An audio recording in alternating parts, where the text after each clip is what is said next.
Okay, so before I get into the post-game fan reaction here, there's one person that I want to give a huge shout out to, and I think every fan that paid their hard-earned money to go to Rogers Place, traveling from out of town, the money that they spend on gas, the money that they spend on beer and food, the hundreds and hundreds of dollars that each person at Rogers spent tonight. I think they were so lucky to be able to witness a Kelly Sutherland vintage called game. The officiating by Kelly Sutherland tonight, that's just unbelievable. And I think we as fans, we should be thankful that the NHL has someone employing someone like him to give the fans a show. That's what the fans pay to see, right? The fans pay their hard-earned money. In a world right now where the affordability crisis is just so bad, and inflation's out of control, and ticket prices are out of control, and beer prices are out of control, we try and go to sporting events, movies, entertainment venues to escape the harsh realities of this planet, and we get to witness Kelly Sutherland put on a vintage performance. Let's give Kelly Sutherland a round of applause, everybody. Kelly Sutherland, everyone. I think we should all absolutely be thanking him. Everyone go to the comment section. Go on the NHL YouTube channel when they post the highlights and say, thank you, Kelly Sutherland. We were so lucky to witness this game tonight. Unbelievable. Just unbelievable. I cannot believe how lucky we were to witness that officiating performance. And speaking of being lucky to witness performances, I'm going to tell you another player. There's one player on Edmonton in particular who I think had the greatest performance of his life. No, don't worry. We'll get to Bouchard. We'll get to Stuart Skinner. Come on, guys. We're going to get to these guys. But the one player that I need to give a huge shout out to, and another round of applause. Let's give them a round of applause before you even know who it is. Big round of applause here. Jeff Skinner tonight. Jeff Skinner played over 11 minutes. That's awesome. Almost a fifth of the game he played. That's terrific. And he was on the ice for a grand total of 0 shot attempts. When Jeff Skinner was on the ice, the Edmonton Oilers did not even register a single shot attempt towards Sergei Bobrovsky. It might be the first time I've ever seen anything like that in the advanced analytics era for a player that played more than 10 minutes. The fact that he was on the ice for 11 minutes and 13 seconds and Edmonton was never able to generate a single shot towards Sergei Bobrovsky with him on the ice, that's incredible. Let's give Jeff Skinner a huge round of applause. You absolutely love to see that. Now, the next player we got to talk about, oh boy, Evan Bouchard, on a night where the spotlight is on some amazing performances. Let's give a huge shout out to Evan Bouchard tonight. He was on the ice. When he was on the ice, Florida had 8 shots on Stuart Skinner, and 4 of them went in. And Evan Bouchard, just a terrific performance. I'm pretty sure he was -3 or -4. I haven't even taken a look at the box score for this game. A night to forget for a lot of players. I'm going to get into serious mode now. My apologies. Hi, I'm Austin. I don't usually get like this in videos. I'm usually pretty calm, pretty level-headed, not much of a homer. I try and look at both sides. But tonight, just one of those games. And there's a lot that I want to talk about. There's a lot that I'm going to have to sleep on and then discuss in the day after discussion tomorrow. So I'm just going to kind of break down kind of how this game played out, the ups and downs, the ebbs and flows, and of course, the inability to find a way to win this one. The Oilers scored 5 goals. Sergei Bobrovsky had a bad night. Stuart Skinner had an even worse night. And I'm not going to be too hard on Stuart Skinner right now. Was it a bad game? Yes. Does he need to be better? Absolutely. And there were signs of that starting to, crack. The signs were showing the other night, especially on that little bit of a goof in the third period against the Vegas Golden Knights. The signs have been there for a little bit now with Stuart Skinner that he was due for a bad game. And the signs were there that Florida was due for an offensive explosion. They were shut out in 2 straight games. That's just unrealistic to expect a team to go 3 straight by scoring 0 or 1 or 2 goals. Florida is Florida. We've seen how this team plays. I am very familiar with the Florida Panthers as a also Bruins fan. And we all saw how Florida played in the playoffs. What we saw again tonight is Florida Panthers hockey. I'm not going to get too much into detail about that. What I will say is the Edmonton Oilers bottom 6 tonight had their lunch fed to them. Just horrific performances from the entire bottom six. I already talked about Jeff Skinner. Derek Ryan tonight, a 2.35 expected goals for percentage. Connor Brown, he scored. Going to be a little bit more lenient on Connor Brown because at least he put the puck in the net. But when he was on the ice, the expected goals for was 9.29%. Matthias Janmark was a -3, 9.29% expected goals for percentage for him. Ty Emberson tonight had a rough game. Corey Perry, rough game. Troy Stetcher, a rough game. Darnell Nurse was okay. A lot of players who have been playing really, really good hockey. Real tough night against the Florida Panthers. Florida has depth. They're able to roll four lines.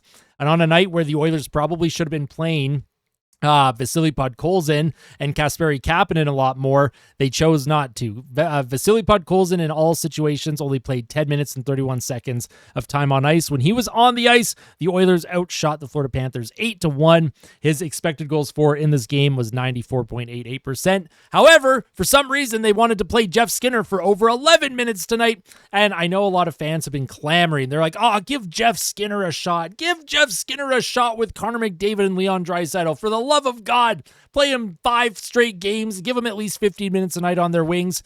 Holy smokes, absolutely not. And it's nights like tonight where I'm just like, no, like I've never seen anything like it. Clearly there's more going on than just one player. It's hard to just single out one player in a loss like this. And emotions are high. Emotions are high right now in oil country because a win tonight would have at least alleviated some of that pain that we've all been experiencing since June. It wouldn't have been a redemption, right? If Edmonton had won this game, it's not like we'd all be sitting there planning the parade, but it would give us at least just a little bit of comfort in the moment, just for tonight. And everything that has plagued this team for years, all of the little details that plague this team, that the Oilers are able to shore up sometimes, and for the most part in their last 16 games going into tonight, they had figured out. But everything that this fan base complains about, defensive coverage, goaltending, special teams, everything that could have went wrong tonight went wrong. And it all went wrong against the Florida Panthers. Prime Monday night hockey is absolutely cursed if you're an Oilers fan. I'm trying to keep talking here. I'm about to lose my voice. I can feel it. Prime Monday night hockey is absolutely cursed if you're an Oilers fan. They are now 0-3. They've lost 3 regulation games in a row on Amazon Prime. So I'm going to look at the calendar. I'm going to figure out what other games Edmonton plays on a Monday night that is on Amazon Prime, and I'm going to make sure that I just chalk up an automatic scheduled loss, and I don't even tune into the game. Just kidding. I will watch the games, of course. But that's just how I feel. Tough game tonight for a lot of players. Ekholm did not have a good game. Bouchard, bad game. I thought Draisaitl was good. Hyman had a good game. Nugent-Hopkins, great game. Connor McDavid had 3 assists. He had a great game. It's tough. It's tough that when you just want this win so bad, and I know Oilers fans, we all wanted this win so bad. It's tough. I'm kind of at a loss for words. I've got to sleep on a lot of my emotions right now. I've got to sleep on a lot of my thoughts, but please give me all of your thoughts in the comment section below. Tell me everything that you want me to at least touch on in tomorrow's day after, because there's a lot that I didn't touch on tonight from this game. Let me know in the comments. Please, please, please. I need to know your thoughts. Vent it out. Vent your frustration. Panthers fans, you're going to come and gloat. That's okay too. I am expecting that. I know there's still a lot of Panthers fans from the Cup Final that tune into my videos regularly. So good game. GG's, of course. My complaints are not against Florida, and my belief isn't that Florida didn't deserve to win this game. Absolutely not.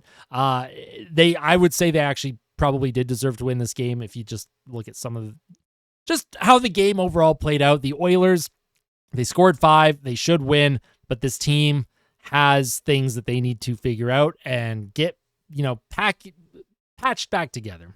It's like in a video game when, there's a couple glitches, couple little issues, and then the devs have to go in and patch it. The Oilers need to patch this. Chris Knobloch and the video coaching team, they can patch this. I think a lot of the issues that arise tonight can be worked on, and it's December 16th.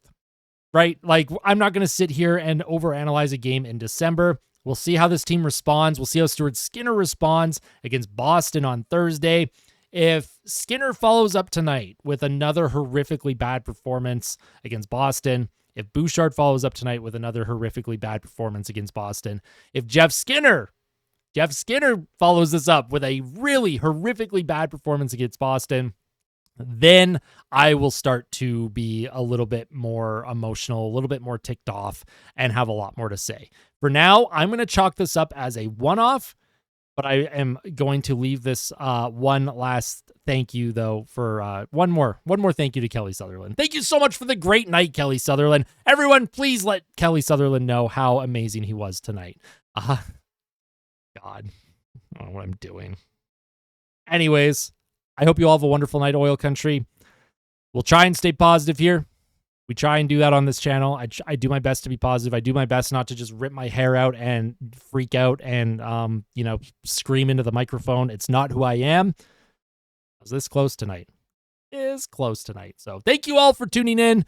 Of course, if you end up liking this post-game reaction, if you did like it, please hit the like button. And if you really liked it and you want to see more content, including day after discussions after losses like this, make sure to subscribe to the channel. Daily Oilers content. We're having a lot of fun here. And, fight like a kid, fight like Ben, like always. Friendly reminder. This is always a good reminder just to ground me whenever I'm in a super emotional state like I am tonight. I look at that bracelet that I wear from the Ben Stelter Foundation. And, this time of year, it's a good way to be grounded, but it's also okay to express your emotions and accept what you're feeling. It's valid. It's valid. We're frustrated tonight. I'm frustrated tonight. I feel that. We'll see you soon, Oil Country. Take care.